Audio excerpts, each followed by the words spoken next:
ఏం చేస్తున్నారు అత్తయ్య? ఎండు రొయ్యలు టమాటా కూర వండుతున్నారా? ఎండు రొయ్యలు టమాటా కర్రీనా? ఓకే. ఎండు రొయ్యలు వాష్ చేస్తున్నారా? 3 సార్లు కడుక్కోవాలమ్మ శుభ్రంగా. ఓకే, 3 టైమ్స్ కడుగుతున్నారు ఎండు రొయ్యలు.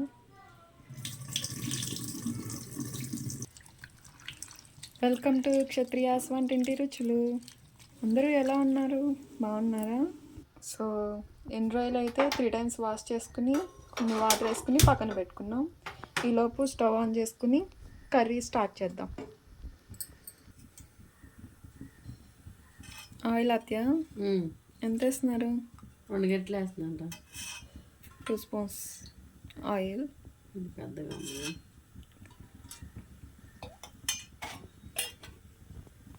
నూనె కాగినాక ఎండు రొయ్యలు వేసుకోవాలరా.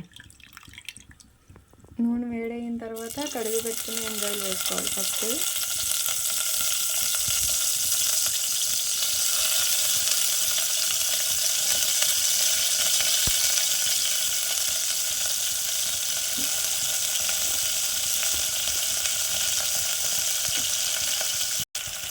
స్పూన్ పసుపు వేస్తున్నాను.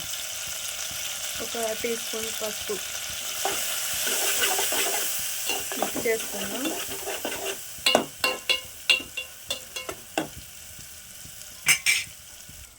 పచ్చిమిరపకాయలు ఇట్లా బారుగా కోసుకోవాలరా. ఓకే. ఉల్లిపాయలు మామూలుగా ఇట్లా చిన్నగా కోసుకున్నాం. ఇవి కూడా వేసుకుని కాసేపు వేపిన తర్వాత టమాటాలు వేసుకున్నాం. ఓకే. కట్ చేసుకున్న ఆనియన్స్ అండ్ మిర్చి కూడా వేసుకుంటున్నాం. రొయ్యలు ఫ్రై అయిన తర్వాత ఒకసారి మిక్స్ చేసుకున్నాం.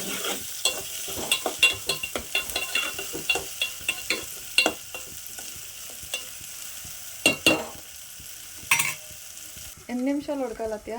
కొంచెం మగ్గిన తర్వాత టమాటాలు వేసుకున్నారా. కొంచెం మిర్చి అండ్ ఆనియన్ మగ్గాలంట, తర్వాత టమాటా వేసుకున్నాం. మగ్గిపోయిందా అత్తయ్య? మగ్గినీరా. ఓకే, మగ్గిపోయినాయండి. స్మెల్ బాగుంది. ఎండు రొయ్యలు ఫ్రై అయినాయి కదా. టమాటాలు వేసుకున్నారా. ఇప్పుడు కట్ చేసుకున్న టమాటోస్ కూడా వేసేసుకున్నాం.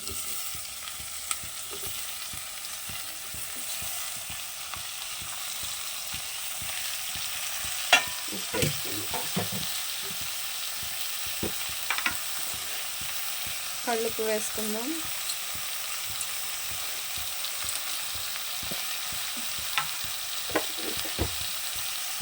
ఒకసారి మిక్స్ చేసుకుందాం. మొత్తం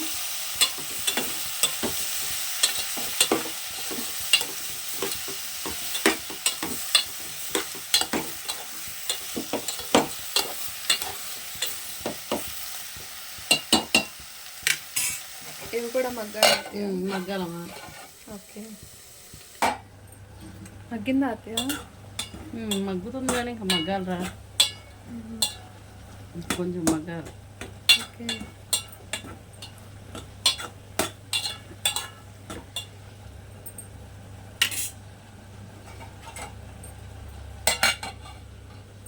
కాసేపు మగ్గిద్దాన్ని. ఇంకా మగ్గిందా అత్తయ్య? మగ్గిపోయిందా? ఓకే, మగ్గిపోయింది.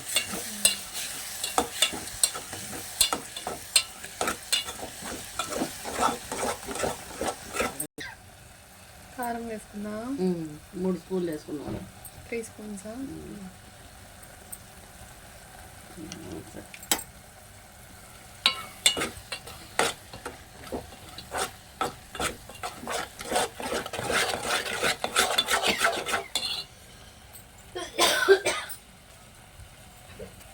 కొన్ని వాటర్ పోస్తారా? కొంచెం వాటర్ పోసుకోవాలి.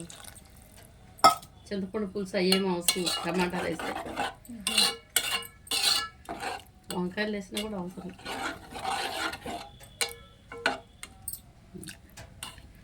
ఇంకా సేపు ఎగరాలి అత్తయ్య వాటర్. ఓకే, ఉడికిందా అత్తయ్య? అయిపోయిందమ్మా. అయిపోయిందా? ఓకే, ఎండు రొయ్యలు టమాటో పులుసు రెడీ అయిపోయిందండి. కొత్తిమీర వేసుకుని ఫైనల్గా కొత్తిమీర వేసుకుని దింపేసుకోవడమే. సో ఇది ఫ్రెండ్స్ ఈరోజు video. Please like, share and subscribe my channel. Bye friends.